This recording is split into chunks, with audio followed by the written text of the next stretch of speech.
हजारों झूठ वो आंखें मिलाकर बोल देता है। मुझे हैरत है कि उसे जरा भी हैरत नहीं। चेहरा क्या देखते हो, दल में उतर कर देखो। इस कदर भयभीत है कि अगर आईना दिखाओ तो छटपटाहट। हर मुद्दों पर बेबाकी से अपनी राय रखने वाले भारतीय जनता पार्टी के प्रदेश प्रवक्ता एवं राष्ट्रीय पैनलिस्ट धनंजय गिरी एक निजी कार्यक्रम को लेकर अपने पैतृक गांव सारण के माझी में पहुंचे, जहां उन्होंने मीडिया से बातचीत के दौरान विपक्ष पर जमकर निशाना साधा है। वहीं माझी विधानसभा से चुनाव लड़ने के सवाल पर उन्होंने टाल मटोल कर जवाब दिया। हालांकि आगामी विधानसभा चुनाव में माझी विधानसभा सीट से धनंजय गिरी की चुनाव लड़ने की चर्चा जनता के बीच खूब हो रही है। बता दें कि धनंजय गिरी बेबाकी से अपनी बात टीवी डिबेट और मंचों पर रखते हैं। विपक्ष को करारा जवाब देने और अपने बयानों को लेकर अक्सर सुर्खियों में रहते हैं। वह बेहद बेबाक प्रवृत्ति के व्यक्ति हैं और जो सच है उसे कहने में कभी नहीं चकते। उनका व्यक्तित्व इतना प्रभावशाली है कि हर राजनीतिक दल उन्हें अपने पास रखना चाहेगा। इसके बावजूद यदि वे बीजेपी में बने हुए हैं तो इसका कारण बीजेपी की मूल नीतियों के प्रति उनकी समझ है। ऐसे में क्षेत्र के लोग कयास लगा रहे हैं कि युवाओं के हृदय पर राज करने वाले धनंजय गिरी को पार्टी की तरफ से माझी सीट की जिम्मेदारी मिल सकती है। क्षेत्र के बहुत से लोग आज भी यह महसूस करते हैं कि धनंजय गिरी यदि इस क्षेत्र के विधायक बने होते तो इस क्षेत्र की स्थिति निश्चय ही बिल्कुल अलग होती। उनके बहुआयामी व्यक्तित्व के बारे में हम सब अच्छी तरह से जानते हैं। वे भीड़ में भी अलग काबिलियत रखते हैं। वे देश की नब्ज पहचानते हैं तो इस क्षेत्र की नब्ज भी उनसे अछूती नहीं है। उनकी खासियत यह भी है कि वे इतने विद्वान होने के बावजूद अपनी काबिलियतों को किसी पर थोपते नहीं हैं। उनका व्यवहार बड़ा सहज और सरल होता है। देखिए, Bharatiya Janata party quarter based party है और भारत में दुनिया की सबसे बड़ी राजनीतिक पार्टी है। और दुनिया का सबसे बड़ा राजनीतिक दल हम किसी के बल पे नहीं, अपने वैचारिक बल से बने। न हम धनबल जनबल बाहुबल का इस्तेमाल नहीं किया। हम लोग विचार के बल से, इतना बड़ा विचार प्रवाह हमारा हमको यहाँ तक लेकर आया है और उसी वैचारिक बल के बदौलत हम ये उम्मीद करते हैं कि हम भारतीय जनता पार्टी जो एनडीए की सरकार बिहार में चल रही है, ये और बड़ी और मजबूत और सशक्त और समर्थ और सबल और जन सरोकारी सरकार बनेगी। हम और भी मजबूती के साथ सरकार में आएंगे और हमको लगता है कि चुनाव तो बिहार में एक महज रस्म अदायगी भर है। हम चुनाव बाद सरकार में आएंगे। सरोकार में तो हम जब सरकार में नहीं होते हैं तब भी होते हैं। अपना मुख्यमंत्री का चेहरा कौन होगा? देखिए, जब दुनिया में भारतीय जनता पार्टी ने, विश्व में के माने हुए नेता नरेंद्र मोदी जी ने जब खुद मन से बिहार में नीतीश जी को बिहार का लाडला मुख्यमंत्री कहा है, तो मैं एक सामान्य कार्यकर्ता इस पर क्या कह सकता? नहीं, लाडला बोले हैं, लेकिन इस पर मुख्यमंत्री फेस पे भी कोई स्पष्ट संकेत नहीं मिला है कि नीतीश कुमार जी के फेस पे ही चुनाव लड़ा जाएगा या चुनाव बाद उनको मुख्यमंत्री के तौर पर किसी को पेश किया जाएगा। सबसे पहले तो मैं इस सवाल पूछने के लिए आपको धन्यवाद देता हूँ कि आप ये मान के चल रहे हैं कि सरकार हमारी बन रही है। इसके लिए मैं आपको साधुवाद देता हूँ। और जहाँ तक जब पार्टी नेतृत्व ने ये तय कर दिया है, जब ऊर्जा के पुंज, अहर्निश सक्रियता के आलोक स्तंभ, नवाचार के नव विहान और सूचिता के प्रतिमान और राजनीति के नए प्रतिमान गढ़ने वाले नरेंद्र मोदी जैसे शख्सियत ने कह दिया कि नीतीश के नेतृत्व में हम बिहार में थे, हैं और आगे भी हम रहेंगे, तो फिर हम। महागठबंधन का आरोप है कि आप लोग बाबाओं के मदद से चुनाव जीतना चाहते हैं और हाल ही में अभी बागेश्वर धाम के जो बाबा बिहार पहुंचे हैं, उन्होंने एक बयान दिया। उन्होंने कहा है कि बिहार पहला हिंदू राज्य बनेगा। तो क्या इस तरह का तुष्टिकरण की राजनीति बीजेपी करना चाहती है क्या बिहार में? बिल्कुल, हम लोग तुष्टिकरण की राजनीति कभी किए ही नहीं। हम संतुष्टिकरण की राजनीति किए। हमने कभी किसी का अपीजमेंट की पॉलिटिक्स नहीं किया। देख, जमाना था कि जब लालू यादव ने कहा था कि ललुआ खाएगा हलुआ और फलाना खाएगा बलुआ, तो वो तुष्टिकरण है, वो किसी पर डायरेक्ट अटैक है। अगर हिंदुत्व की बात करें तो हिंदुत्व को आपको समझना होगा। वाजपेयी जी कविता है कि बोलो रामकृष्ण के नाम पर कब मैंने अत्याचार किया, कब दुनिया को हिंदू करने घर घर में नरसंहार किया। कोई बताए जाकर काबुल में कितनी मस्जिद तोड़ी। भूभाग नहीं, सत मानव के हृदय जीतने का मेरा निश्चय। हिंदू तन मन हिंदू, जीवन रग रग हिंदू मेरा। तेजस्वी यादव तो आप लोग आरक्षण चोर बता रहे हैं। तेजस्वी यादव को तो उनके आज से करीब 3000 साल पहले बिहार में एक शख्स हुआ, उसका नाम था उंगली मार, लेकिन सरकारी रिकॉर्ड में उसका नाम था अहिंसक। उसी तरह से बिहार में एक परिवार हुआ जिसने नाम दिया सामाजिक न्याय, लेकिन उसने किया क्या? दूसरे के नौकरी के नाम पर जमीन, मकान, दुकान, घर द्वार, परिवार, गहना गुड़िया सब उसके गर्दन में लटका हुआ है। तेजस्वी यादव जितनी उम्र के हैं उसके दुगना केस झेल रहे हैं दूसरे की संपत्तियों को हड़पने का। तो तेजस्वी यादव अगर चोर कहते तो मैं नहीं कहना चाहता हूं कि उनके पिताजी पर पांच मामलों में उनके पिताजी सजा याफ्ता है और देश की सुप्रीम कोर्ट ने मुहर मारा है कि आपने कुर्सी पर बैठ करके चारा के नाम पर खजाना चोरी किया। चारा चोर के सजा याफ्ता जगन्नाथ मिश्रा के पुत्र हैं जो अभी आपके पार्टी से मंत्री बने, उस पर क्या कहिएगा, बोलिए। देखिए ऐसा है कि उनके पिताजी को सजाए हुए थे चारा चोर के मामले में, और उनके बेटे के आपकी पार्टी मंत्री बनाई। नहीं, हम तो तेजस्वी जी से भी आरोप वापस करने को तैयार है, लेकिन इस देश ने हिरण्यकशिपु का दोष प्रहलाद को कब दिया है? अगर आप पिता की विरासत से और पिता की सियासत से स्वयं को अलग कर लेते हैं तो आपके ऊपर कोई आरोप नहीं है। हिरण्यकशिपु का आरोप प्रहलाद पे कभी नहीं लगा इस देश में। बाली का दोष कभी अंगद को नहीं लगा। लेकिन आप पिता का लालटेन अगर इस देश के लीलालोक लूट को आगे बढ़ाएंगे तो आपसे सवाल पूछे जाएंगे। आप युवा हैं, तेजस्वी युवा हैं, अपना तेज दिखाएं, अपने पिता का नाम हटाएं, अपनी उस लालटेन को फोड़ दें और युवाओं को जोड़ लें। हम उनका कभी विरोध नहीं करेंगे। आप हिंदुत्व की बात करते हैं और हिंदुत्व में सबसे महान ग्रंथ गीता को माना गया है। गीता में श्री कृष्ण भगवान बोले हैं कि क्षमा अगर गलती होती है, क्षमा अगर मांग लिया जाता है तो माफ़ कर देना चाहिए। और तेजस्वी यादव जी खुद बोल रहे हैं कि मुझसे हम लोगों के परिवार से जो गलतियां हुआ है उसका सज़ा हमें जनता ने दे दिया। अब हम क्षमा मांगते हैं, फिर से हमें जनता चांस दे और हम बिहार के विकास करेंगे। जैसे माई बहन सम्मान योजना उन्होंने लागू किया, 1500 रुपया पेंशन देने की बात की, 200 यूनिट फ्री बिजली देने की बात की, ये सब योजना। देखिए तेजस्वी जी को सबसे पहले ये चाहिए कि पिता के पाप में पुत्र का कोई योगदान होता नहीं। तो तेजस्वी जी के पास जो उनके पाप की कमाई हुई धन है, जो दौलत है, जो संपत्ति है, जिसके लिए उन पर रोज नोटिस हो रहा है, कम से कम उसको तो त्याग दें। जो उनके पार्टी के कार्यकर्ताओं ने कहा है कि हमसे जमीन ये लिखवाया फलाना नौकरी दे करके, तेजस्वी जी को चाहिए पहले उस धन को रिटर्न करें और तब कहें कि नहीं, देखिए मैंने अपने पाप धो दिए, मैंने अपने बाप के पाप से मुक्ति पाली, अब मैं इससे मुक्त हूँ। उनको पहले उस धन को लौटा देना चाहिए। और तेजस्वी जी विपक्ष में रह करके इस तरह की बातें करते हैं ना, जब सत्ता में आते हैं बैकुंठ में जाके गिरधारी बंसी का बजाना भूल गए, माखन का चुराना याद रहा, गईयों को चराना भूल। चलिए ये तो पक्ष और विपक्ष है। आज जो प्रेस कॉन्फ्रेंस का आयोजन किया गया है, इसका मुख्य उद्देश्य क्या है? मैं तो वहीं बैठा था, हमारे बंधुओं से चर्चा हो रही थी। उन्होंने कहा कि देश दुनिया और तमाम चीजों पर सामयिक बातों के लिए आ गए। तो ये तो भाई सोने की लंका जीतने के बाद भगवान राम ने लक्ष्मण से कहा था कि अपनी स्वर्णमयी लंका न में लक्ष्मण रोचते जननी जन्मभूमि च स्वर्गादपि गरियसि। तो हम भी अपनी जन्मभूमि पे आए थे, तो हमारे मित्र ने कहा कि आप जब भी कुटुंबों से सरकार में वार्ता आती है, कीजिए। राजद जब भी सरकार में आती है नीतीश कुमार के साथ, तो तुरंत आप लोग उस पर हावी हो जाते हैं कि जंगल राज हो गया, महाजंगल राज हो गया। आज एनडीए की सरकार है, आप नीतीश कुमार के साथ हैं, और कल तनिष्क ज्वेलरी लगभग 20-22 करोड़ का इतना बड़ा लूट बिहार में हो रहा है, और आए दिन इस तरह की घटना लगातार घट रही है। तो इस पे आप लोग खामोश क्यों हो जाते हैं? देखिए सरकार के इंटेंशन पर सवाल होता है। तेजस्वी जी जब वोट लेते हैं तो उनके कानून मंत्री फरार हो जाते हैं कानून से। 2 मंत्री 4 मंत्री उनके जिन पर अनेकों केस हैं, 78% उनके मंत्रियों पर केस थे। बहुत से मंत्री तो मंत्रालय का मुंह भी नहीं देख पाए। तो जब उनके पास दागी मंत्रियों की एक श्रृंखला होती है और किसी दुर्घटना का होना गलत है, लेकिन उस दुर्घटना पे सरकार क्या इनिशिएटिव लेती है, उसको कैसे रोकती है, उस पर कितना तत्काल कार्रवाई करती है, और कानून के रास्ते में हम बाधा नहीं बनते। अब तो उनके अपने परिवार के लोग आरोप लगा रहे हैं कि अपहरण का डील क्या तो सीएम हाउस में बैठ के होता था। आप ये कहना चाहते हैं कि बीजेपी में कोई दागी नहीं है, कोई अपराधी नहीं है? नहीं, मैं ये नहीं कह रहा हूँ। दाग किसी पर लगा हुआ है और फिर किसी पर कोई आरोप चल रहा है, तो जब तक कोर्ट से द्वारा वो सजा नहीं हो जाती तब तक हम उसको नहीं मानते। ये तो कानून कहता है। और अगर कोई सजा हो गई हो किसी को और भाजपा में हो तो मुझे बता दीजिए। अभी आपकी एक मंत्री बने हैं सुमित कुमार सिंह, ऐसा नाम आ रहा है, जिन पे आपराधिक उन पे मुकदमा दर्ज है और सजा नहीं हुआ है।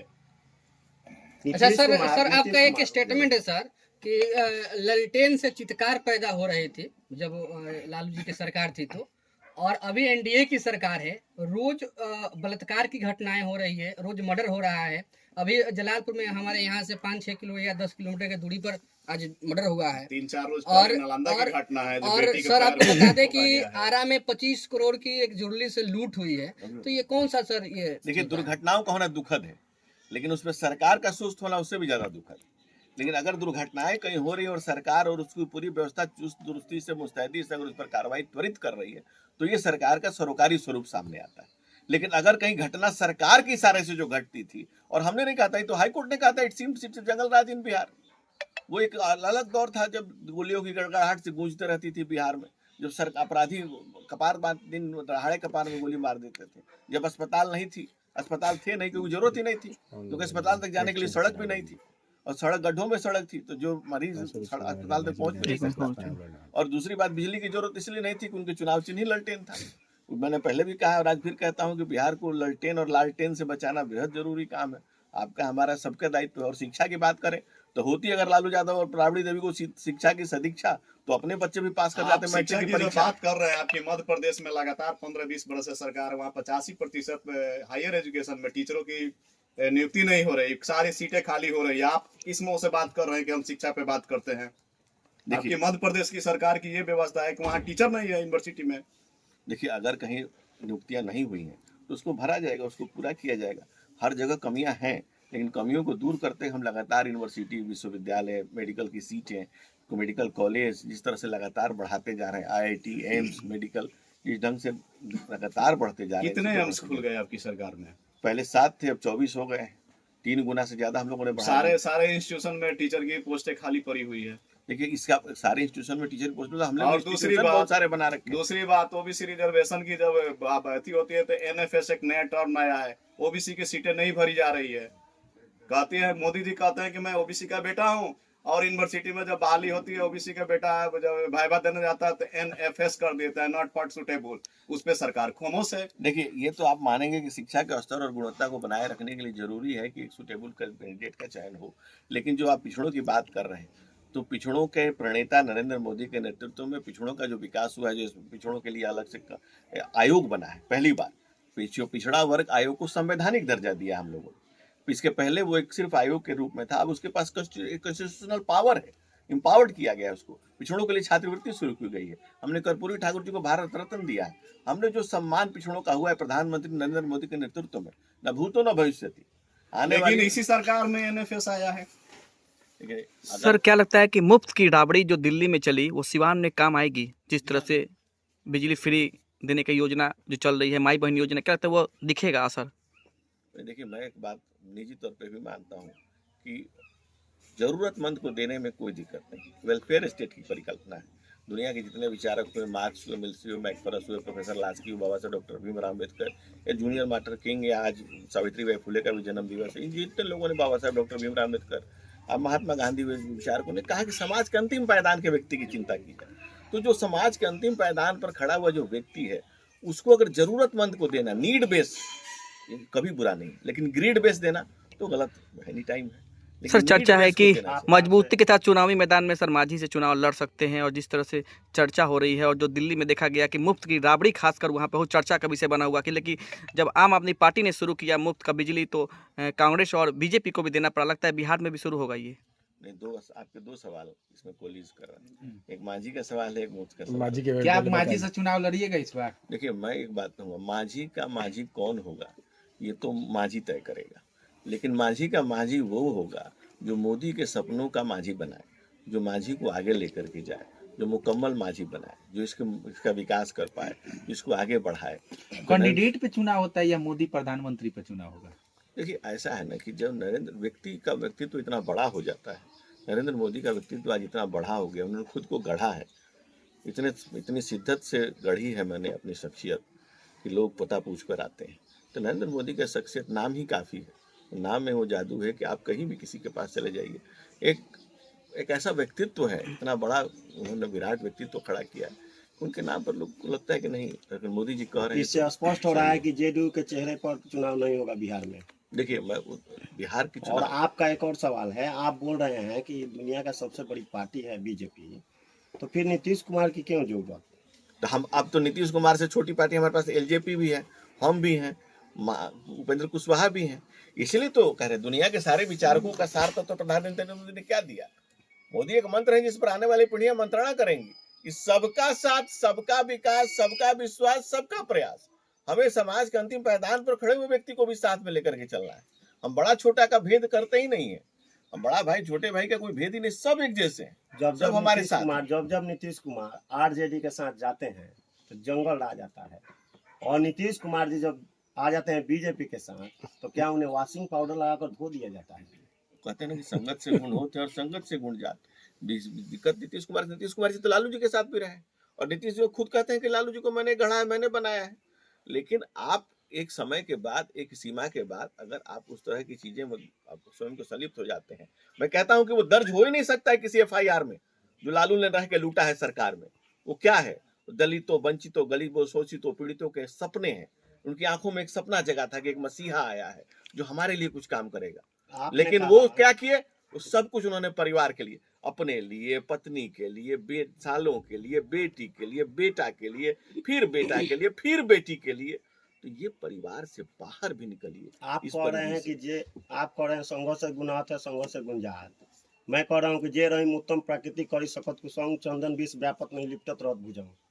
तो क्या नीतीश कुमार जी वहां जाते हैं तो मतलब आप संगत वाला बात कर रहे हैं, और यहाँ आते हैं तो जे रही उत्तम प्रकृति की बात। देखिए, नीतीश जी ने इसको डिटेल में 2 बार खुद ही परिभाषित किया। उन्होंने कहा, देखिए, असहमतियों का सम्मान ही लोकतंत्र है। आप हमसे असहमत हैं लेकिन हमारे साथ हैं, यही डेमोक्रेसी है और इसी को हम लोग जीते हैं। हमारे पुरखों ने असहमतियों की फसल बोई है। ये लहलहाता हुआ लोकतंत्र उसी की बानगी है। नीतीश जी हमसे कभी असहमत हुए, चले गए। जब उनको लगा कि नहीं ये सुधरने वाले नहीं है, वापस आए। तो हम असहमतियों का ही उतना सम्मान करते हैं। ये भारतीय जनता पार्टी जैसा बड़े विशाल हृदय का दल नहीं कर सकता। We are fully democrat. तो क्या आप ये कह रहे हैं कि नीतीश कुमार के नेतृत्व में बिहार एनडीए चुनाव लड़ेगा, आप फिर से फेस नीतीश कुमार ही होंगे? देखिए, नरेंद्र मोदी, नीतीश कुमार, चंद्रबाबू नायडू, ये राजनीति के वो शख्स हैं, वो चेहरे हैं जिनकी चेतना के केंद्र में राष्ट्र है, बिहार है, नेशन है, और ये उसको आगे बढ़ाने के लिए सतत तो आप ये कह रहे हैं ना कि नीतीश कुमार के फेस पे चुनाव लड़ा जाएगा, अगला मुख्यमंत्री नीतीश कुमार ही होंगे? बिल्कुल, नीतीश जी के नेतृत्व में हम चुनाव लड़ेंगे। अब उनके पुत्र भी राजनीतिक में आ गए हैं। निशांत जी, देखिए, कहने इच्छा का होना कोई अपराध नहीं है। कहता है कि चेहरा बन सकते हैं नहीं, मैं वो नहीं जानता हूँ। जब तक वो उनकी ऑफिशियली घोषणा होती नहीं है, कुछ कमेंट करने वाला हूँ। तो क्या लग रहा है पुत्र की दीक्षा पिता जाने, पुत्र की और पिता की सदीक्षा पुत्र जाने। यदि नीतीश हो सकता है तो परिवारवाद का उदाहरण होगा। देखिए, परिवारवाद क्या है और किसी के पुत्र का आना क्या है, दोनों 2 विषय समझिए। अगर हम ये तय कर लें कि हमारा पुत्र अधिकारी होगा तो निश्चित परिवारवाद। लेकिन अगर किसी का पुत्र अपने पिता के दल से जुड़ करके जन सेवा में स्वयं को होम करता है, समर्पित करता है और जनता उसका मैंडेट देती है, तो फिर वो परिवार को आप किस नजर से देख रहे हैं? जननी जन्मभूमि, मैं इसका सम्मान करता हूँ। अपनी स्वर्णमयी मांझी के विधायक जी का कार्य कैसा रहा 5 साल? ये तो आप हमसे बेहतर बताएंगे, क्योंकि आप वो चीज है। तो यहीं के मैं भी यहीं का हूँ, लेकिन मेरे दिल में ये जगह है। मैं देह से यहाँ नहीं हूँ। आप दिल से भी यहाँ हैं, देह से भी यहाँ। मैं सदैव दिल्ली रहता हूँ, दिल मेरा यही रहता है, भारतीय और जनता आप पार्टी सदैव भी यहीं रहते हैं। 3 साल से राष्ट्रीय जनता अध्यक्ष की का सेवा चुनाव दिल से नहीं करने का तो भारतीय जनता पार्टी को 3 साल से राष्ट्रीय अध्यक्ष का चुनाव नहीं हो रहा है और लगातार माने ये बखन के भारतीय जनता पार्टी में राष्ट्रीय अध्यक्ष का कार्यकाल 3 वर्ष का होता है और भारतीय जनता पार्टी के संविधान में लिखा हुआ है कि एक अध्यक्ष को दूसरा टर्म दिया जा सकता है, तो वो अपने दूसरे टर्म में है और भारतीय जनता पार्टी की राष्ट्रीय परिषद ने उनको 31 मार्च तक का समय दिया हुआ है। इस बीच में हमारे संगठन की इस तरीका है कि पहले मंडल, फिर जिला, फिर प्रदेश और फिर राष्ट्रीय होता है। तो हमारे प्रदेश स्तर तक का चुनाव संपन्न हो गया है। अब अगर आपको चुनाव लड़वाना चाहती है तो क्या आप चुनाव लड़ेंगे?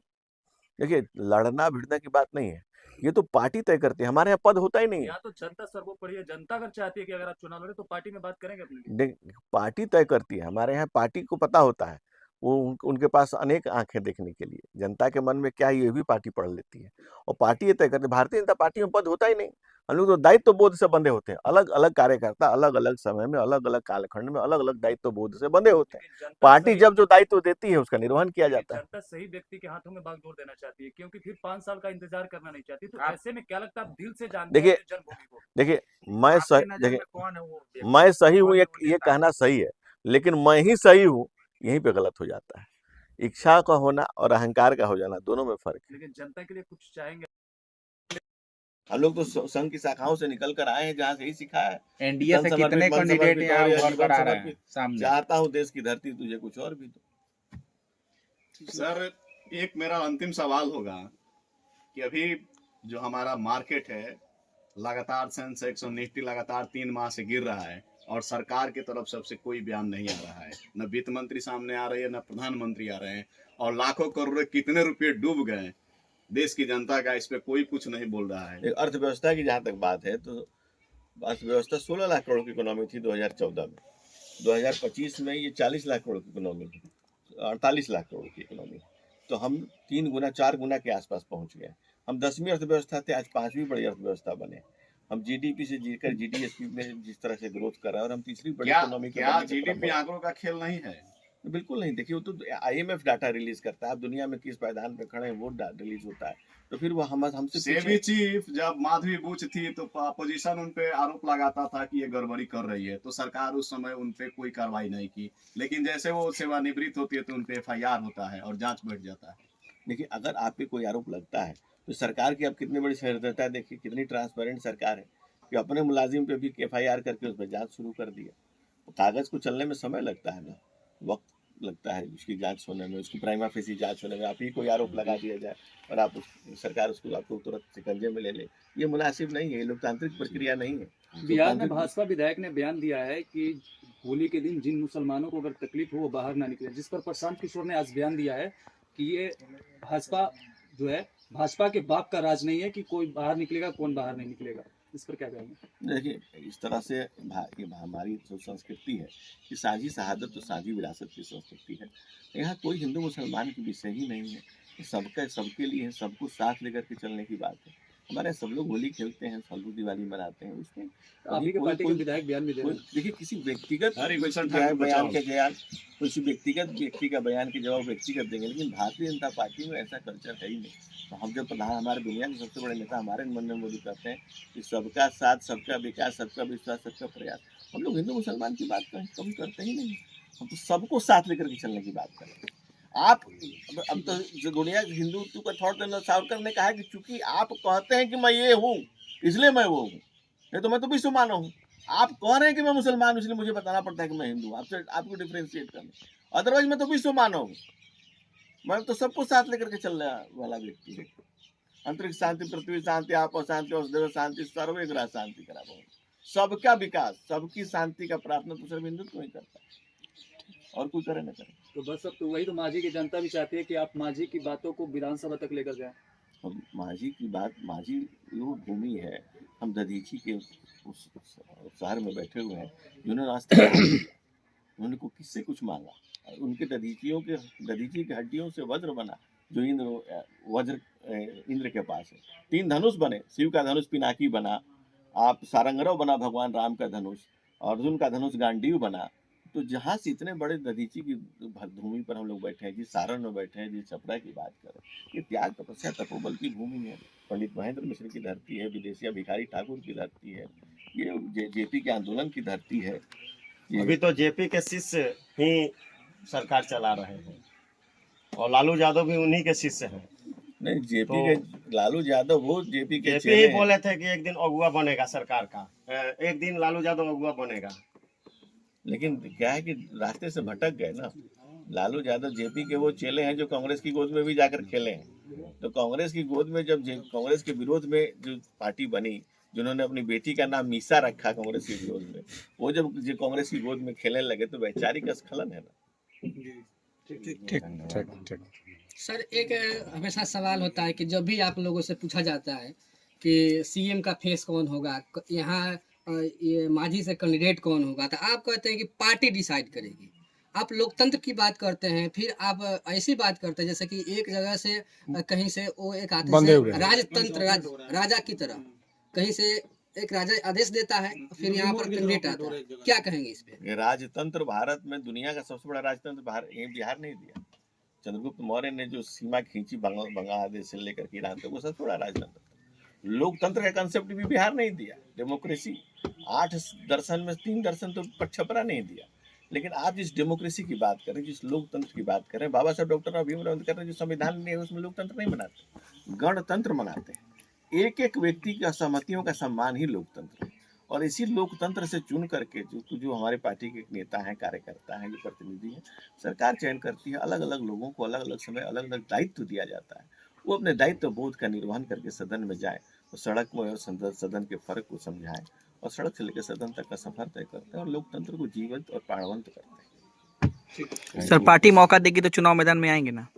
देखिए हमारे लिए तो कुछ निज का कुछ है ही नहीं, अपन चाह मिट्टी चिंता मिट्टी बनवा बेपरवाह, हमारे लिए कुछ चाह है ही नहीं। हमारे लिए यही है कि पार्टी की, देश की, प्रदेश की और अपनी धरती की सेवा कर सकें। जो करना है करते रहें, धीरे धीरे इसी राह में बहते रहना। कुछ चाहिए मुझको ना कहीं कुछ पाना है, केवल ऋण मात्र चुकाना है, इस धरती का ऋण चुकाना है। इनके कहने का मतलब है कि अगर पार्टी ने आपको निर्देश दिया कि मांझी विधानसभा से चुनाव लड़ना है और जनता ने अगर आपको आशीर्वाद दिया तो क्या चुनाव लड़ने का? अगर मगर की डगर वो देखे जो बैठा हो किसी इंतजार में। हम तो 24 घंटे लगे हैं अपने काम में। रविशंकर पूर्व कानून मंत्री रविशंकर प्रसाद जी का पैर छूते हैं होली मिलन समारोह में नीतीश कुमार जी, क्या कहिए? जबकि ये प्रेम है, अब इससे बड़ा विशालता क्या हो सकती है? प्रेम में आप प्रेमी का माथा चूमे या पाँव, फर्क क्या पड़ता है? ठीक।